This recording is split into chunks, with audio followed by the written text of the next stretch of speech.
Hello, welcome to another video. My name is Jamie. Hello, how are we doing? This is just gonna be a very quick rapid fire loose TBR. 2023 is coming up. I still am kind of in shock. These are just 23 books that I have on my physical TBR that I really want to get to this year for reasons such as either I've been putting them off for so long and I've owned them for ages, or they just sound really appealing, or they really just match my tastes right now. So yeah, without further explanation, because the title kind of says it all, here are 23 books that I want to read in 2023, and I want you guys to hold me to this. I will be checking this at the end of the year to make sure I've done it. I'm just gonna go by random from all these piles and let you know what they are. First, oh, this is probably one of my highest priorities. First, we have Babel by R.F. Kuang. As you guys know, if you've watched me for a while, you will know that the Poppy War series by R.F. Kuang is my all-time favorite fantasy series, if not series in general. I absolutely love those books, and I bought this as soon as it came out and I just have not read it yet.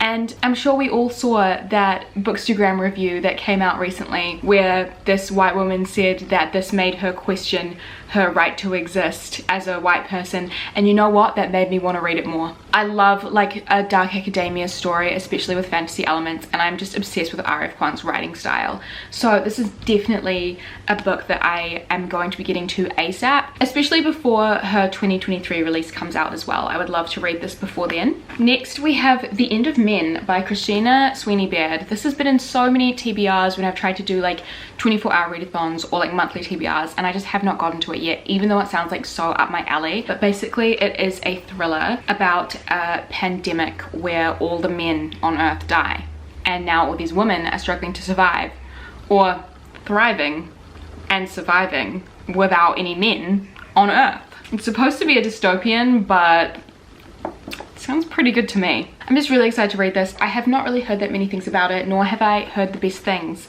but I still want to give it a go because the concept just sounds hilarious. And yeah, I love a little pandemic novel. Call me crazy. I also am going to really highly prioritize The Winners by Frederick Buckman. This is the third book in the Beartown trilogy, and I literally just finished Us Against You a couple of days ago, so I need to make sure that I read this before I forget all of the information that was in that book, because I know that I will put this off. I know 100% I will put this off because it is so big. It's 600 to 700 pages. Beartown is a general fiction book about this small hockey town in Sweden where this tragedy happens and the aftermath of that. Us Against You also follows that, but yeah, The Winners is the third installment, and I've heard really good things about this one as well, so I'm really excited to finish the trilogy. And also I just want to read everything Frederick Buckman writes because he's one of my favorite authors of all time now. I love him. Next, we have another book that I've owned for ages, Utopia Avenue by David Mitchell. David Mitchell wrote Cloud Atlas, which is honestly one of the most intimidating sounding books in the world. I'm intimidated by this, even though the concept of this isn't intimidating whatsoever. This is basically about a band in the 1960s that were really prevalent in the psychedelic rock genre. So there's basically just a lot of sex, drugs and rock and roll in this book. It is a fictional book. It is about a fictional band, but I'm just really excited. I love reading stories about famous people, and I love reading stories about this sort of era, much like Daisy Jones and the Six by Taylor Jenkins Reid, which I'm sure a lot of you would have read or heard of before. So I'm really excited to read this one as well. I really need to get to it, and I've had it on my TBR for 2 years, and I just need to read it.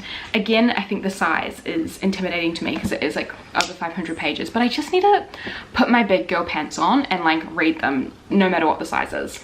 But yeah, I'm excited to read this one too. Next, we have Ghosts by Dolly Alderton. I recently read Dolly Alderton's memoir and really loved this. And this was a gift that was given to me this year for my birthday by my lovely friend Cherry. But this is Dolly Alderton's first fiction novel, and I believe it's very similar to her memoir. It's a very kind of self-insertion novel from Miss Dolly. So I'm excited to read it because I really loved her writing style anyway. And yeah, basically it's just a fun little rom-com. I don't know, I have high expectations. Maybe I shouldn't, but I do. Okay, this one's ridiculous because I have made so many videos in the past about 20 books to read in 2020, 21 books to read in 2021, and this book has been on all of them since I bought this book in 2019. And I'm putting this on my TBR because I am hoping that I will get into the fantasy era again, or I will start reading fantasy again, which will then, because I need to read this. Like, this is not going to be my first dive into fantasy again after having a fantasy hiatus for so long. But I'm hoping by putting this on my TBR, I will read more kind of like easygoing fantasy to prep me for this one. This is like 1,000 pages of just high fantasy goodness. I believe the prequel being released next year as well, so if I really love this, then that's another book that I have to look forward to. But basically, I will say what I've always said: it's dragons, lesbians, queens. What more could you want? And that's because I know nothing else about the plot. I just know that this book features those things. But this will be my year. 2023 will be my year. If not, I will drop this on my foot in punishment. Okay, next pile. Now we have 7 Days in June by Tia Williams. I've heard so many positive things about this book in the past year, and this is basically a second chance romance between a single mother and a guy that she had like a little mini relationship with in the past. Apparently it is amazing, like so moving and heartwarming, and it just sounds so up my alley. I bought this recently and it's now on my physical TBR, so I really want to prioritize this one. I don't think I will have any trouble picking this one up. Like, I genuinely want to read it so badly, so I will probably read this like next week. But it just looks really good, and I'm really just looking to branch my romance kind of reads, and I feel like this will help me do that. We also have The Gilded Wolves by Roshani Chokshi. I got this bought for me off my wish list around my birthday, and no one left a note, so I do not know who got me this, but obviously I'm very grateful. I have wanted to read this ever since people were giving it negative reviews and saying that it was a Six of Crows ripoff. Ever since people were doing that when it first came out, I have wanted to read it because, first of all, I love Six of Crows. If I'm reading just like another version of it, that's fine. I love a heist. I don't know, I'm just really excited to read it. I think it's set in France, 1889, and it's just like another heist novel, and I feel like this will be a really easy one for me to get back into fantasy again, so that's why I've got it on this list, because it just looks so good and so fun. I finally want to read Tris Six Venom by Penelope Douglas, another romance I've had on my shelves for so long. Again, the size is just intimidating me, but I've heard that this is Penelope Douglas's book that is the closest to Punk 57, and I love Punk 57, my guilty pleasure, which is actually not a guilty pleasure, it's just a fun time, and I'm not guilty about that. But this is basically the lesbian Punk 57. It's a bully romance, it's very intense. I believe there's probably going to be a lot of internalized homophobia here, which I am worried about reading, but I have faith that Penny Doug can do it. So yeah, I just really need to read this ASAP, especially because I made a TikTok about it and I haven't even read it yet. I need to. Another book that I basically just want to read because of all the hype that it got in 2022 is Icebreaker by Hannah Grace. I bought this recently and people have just been fawning over it this year, and I want to see what all the hype is about. It is a romance between an ice hockey player and a figure skater. It's just giving me all the fun, like really cozy vibes. This will probably be a winter read for me, a little winter romance, but it just looks so good. Like, I'm too sweaty right now in the middle of New Zealand summer to read this now, but I'm telling you, June, July, it's going to be my icebreaker moment, and I cannot wait to see how it is, and hopefully I love it and then can read the rest of the series, because this is the first in a new like college romance series. Next we have In My Dreams I Hold a Knife by Ashley Winstead. This is another book that got so much hype in 2021, but it's basically like I hesitate to say dark academia because I think it is just a thriller that happens to be set at a university. So it's basically just about 6 friends who go to this college reunion and one of them gets murdered,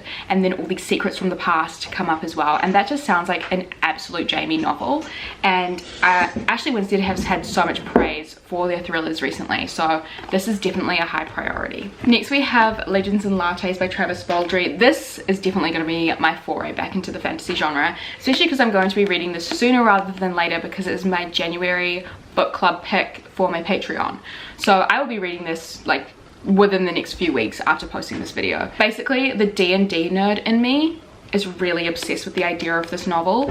It's basically about this barbarian orc who is sick of the barbarian killing lifestyle and opens a coffee shop and then has a lesbian romance.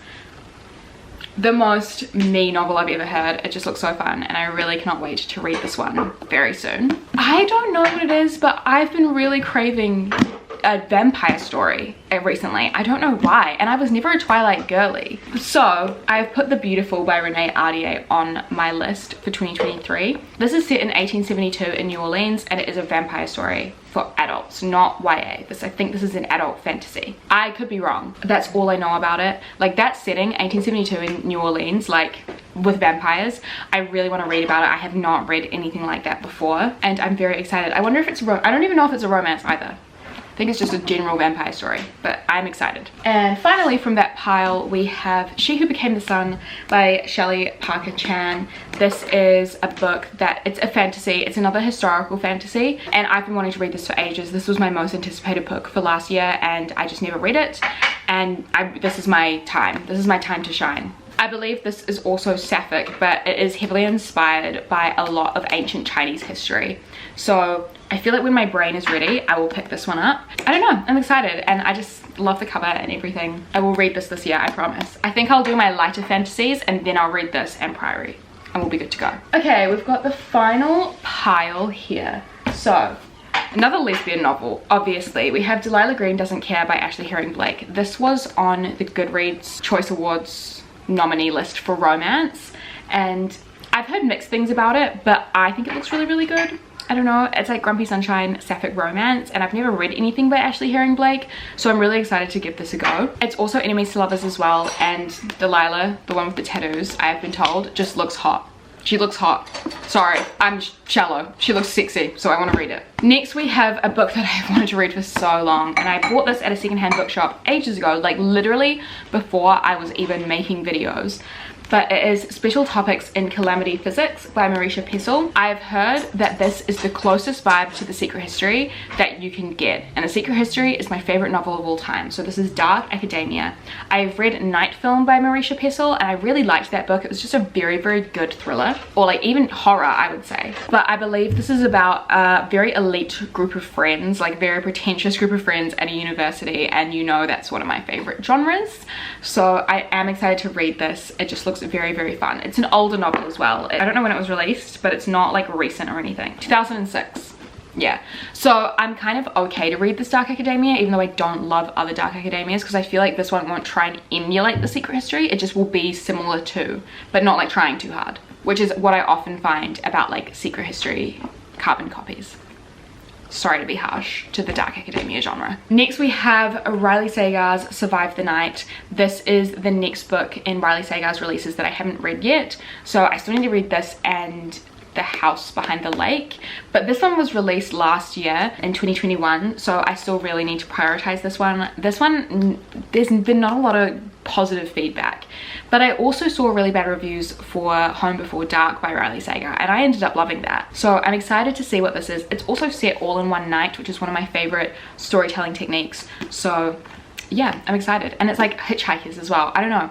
I'm just really keen to see what Riley Sagar does with this particular plot. Next, we have Marriage for One by Ella Mays. I have constantly heard amazing things about this romance, and Ella Mays wrote a rom-com that I read this year, which I really enjoyed, called To Love Jason Thorne. So I'm really excited to check this one out as well. I bought it recently, and I have so many rom-coms on my physical TBR, and this is one of the biggest, which is why I have put it on the list, because I have to hold myself accountable, because longer, bigger books scare me. But yeah, I'm excited to read this. It's a marriage of convenience romance, and it just looks very fun. Speaking of rom-coms, we also have The Roommate by Rosie Dannon. This is just one of the rom-coms I'm most excited to read. It's basically about this like super good girl who moves in with this like bad boy, and the romance sparks from there. It just looks fun, and I'm excited to read this one. We have The Fifth Season by N.K. Jemisin. I've had this on my physical TBR for a really long time as well, and this just looks like a really, really interesting fantasy. It's like end of the world vibes, but what intrigues me the most is that it's told in second person, which is just such a really, really awesome writing device if done correctly. So I am really excited to read this, and hoping that I love the first one so I can move on to the rest of the series, because it just looks very intriguing. We have Real Life by Brandon Taylor, another book that's been on my physical TBR for a really long time. This is basically a really, really heartbreaking novel about a lot of trauma that this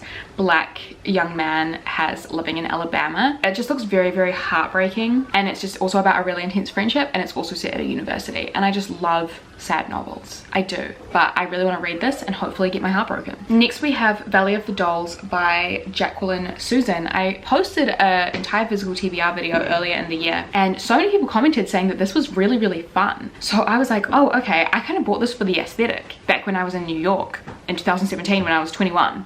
And now I'm like, oh, actually, maybe it might be really good.